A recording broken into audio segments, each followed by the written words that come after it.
What I'm going to talk about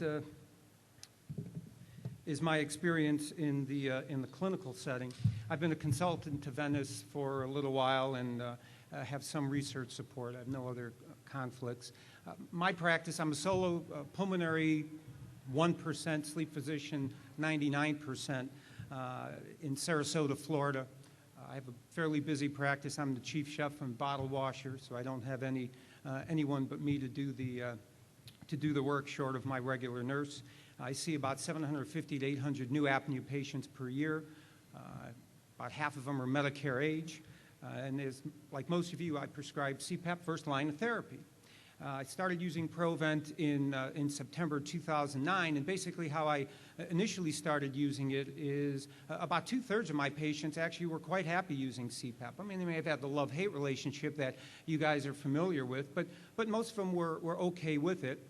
And then we had some patients who obviously absolutely hated it, wouldn't use it, and you know, they came to see me because they heard about Provent. But most of the time, they were coming in for a part of a routine follow-up. How you doing with your CPAP? You know, restless legs in addition, whatever their problems were, and we would, you know, I would see them, take care of them, and then at the end, whether it was a 1 month, 3 month, year follow-up, I'd say, by the way, I got something new here.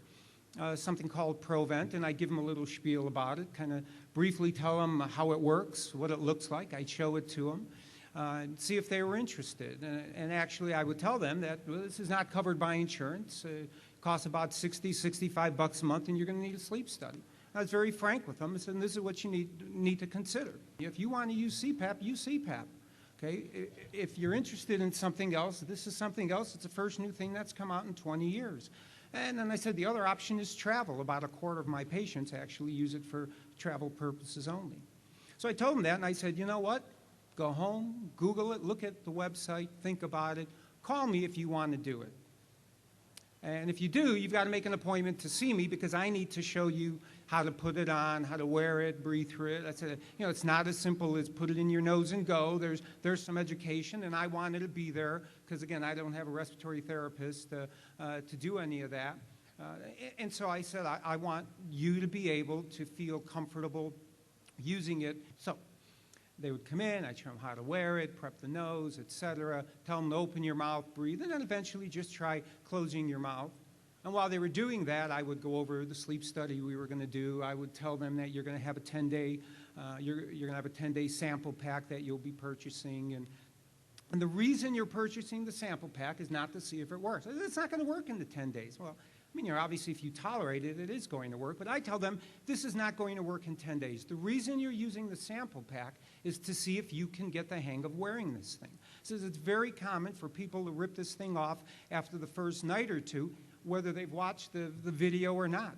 And so I tell them if they have any problems, I want them to call me up. And I'll speak to patients once or twice during that 10-day trial to kind of hold their hand. And if they have a problem, usually it's because they forgot that it may not work in the first few days.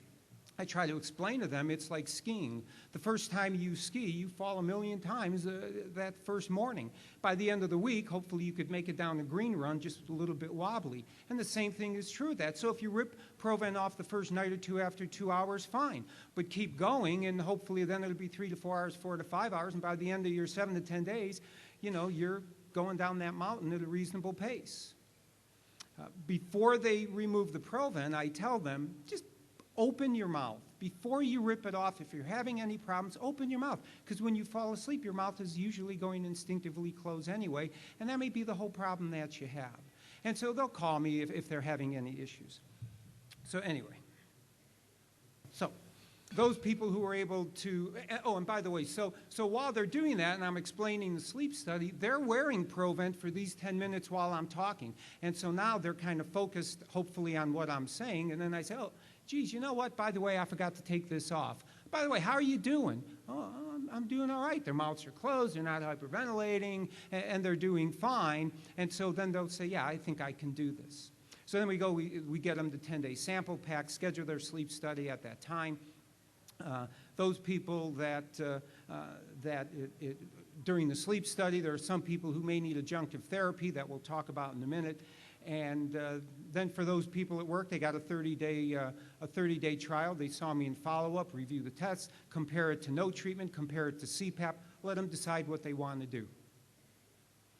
So I had 151 patients initially who were sampled. About 20 hadn't received Provent before I did all this data.